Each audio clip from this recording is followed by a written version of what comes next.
And there's some brand new details this morning on the Justice Department's keeping tabs on reporters and others. That after Attorney General Eric Holder met behind closed doors with members of the House Judiciary Committee. Lawmakers urging him to explain why he signed off on that secret search of Fox News chief correspondent James Rosen's emails and then testified under oath that he had no knowledge of any potential prosecution of journalists. Critics accuse Mr. Holder of not telling the truth. He and supporters say that he did nothing of the sort, that he was forthright and telling the truth and honest. Well, Congressman Louie Gohmert is a Republican from Texas and member of the House Judiciary Committee and joins us here in New York. Congressman Gohmert, great to see you in the studio. Thank you for joining us. Always good, Eric. Do you think the panel was satisfied with what they heard from Mr. Holder? They got some information about ongoing cases, but the problem is not what the cases are right now, but what he said to Judiciary, because you quoted him correctly, except he also said he had never heard of such a thing. And then when we get the affidavit where he signed off on, he approved this language that said there is probable cause to believe that the reporter, James Rosen, has committed or is committing a violation of 18 U.S.C. 793, unauthorized disclosure of national defense information as an aider, abettor, or co-conspirator. He also signed off on language that said there's reason to believe that notification of the existence of the warrant he was seeking will result in endangering the life or physical safety of an individual, flight from prosecution, destruction, or tampering of evidence. This was what was presented to a judge, and as a former judge, I can tell you, your credibility is everything. I've even told the chief of police before, don't send this officer with a warrant because he has no credibility once I've found he's lied.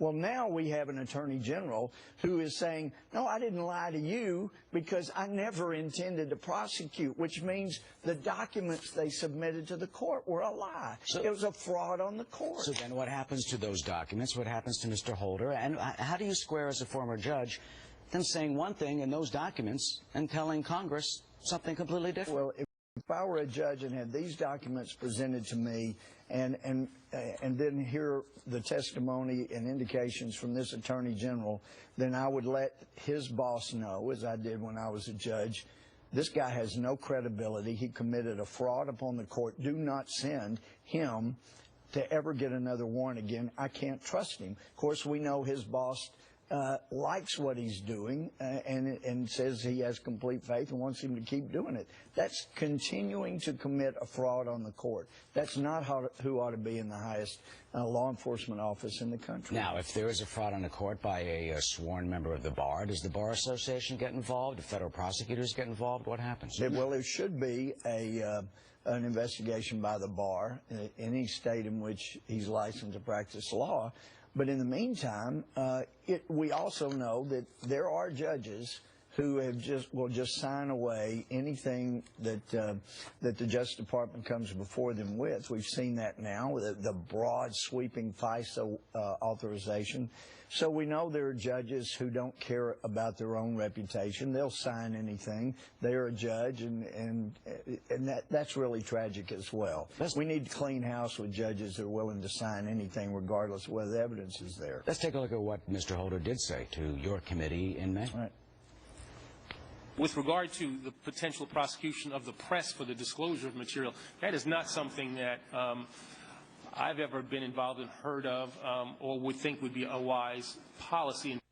Oh, there's the word, not just involved in, but as you said, heard of. Yet his defense, or would be wise. Well, and they did that, apparently. Yes. But he says in their defense is that it was, quote, consistent with the facts because they did not intend to or prosecute James Rosen, and his defense is that he didn't lie, that he was telling the truth. Then it's either a lie to the Judiciary Committee, where I was, or it is a fraud upon the court. In either case, this is not what an attorney general should be doing. What is the next step, and do you think these leak investigations will continue? There's reported now of an investigation of a former Joint Chief of Staff Vice Chairman for reportedly leaking some information about Iran. Well, we know this administration has pursued more leak prosecutions than all other prior administrations put together.